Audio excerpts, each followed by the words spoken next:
بسم اللہ الرحمن الرحیم۔ زینب ٹی وی کی طرف سے میں آپ لوگوں کے ساتھ فرمان مصطفیٰ صلی اللہ علیہ وآلہ وسلم شیئر کرنے جا رہی ہوں۔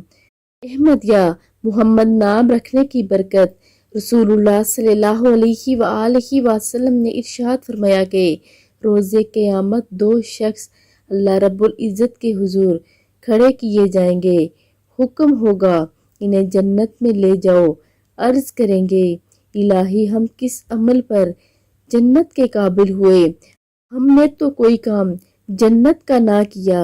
اللہ عز و جل فرمائے گا جنت میں جاؤ، میں نے حلف فرمایا ہے کہ جس کا نام احمد یا محمد ہو وہ دوزخ میں نہ جائے گا۔ یہ نام محمد کے فضائل ایک حدیث میں آتا ہے کہ رسول اللہ صلی اللہ علیہ وآلہ وسلم نے فرمایا جو میری محبت کی وجہ سے اپنے لڑکے کا نام محمد یا احمد رکھے گا، اللہ تعالیٰ باپ اور بیٹے دونوں کو بخشے گا۔ اللہ رب العزت ہمیں حدیث پڑھ کر اس پر عمل کرنے اور آگے شیئر کرنے کی توفیق عطا فرمائے۔ آمین ثم آمین۔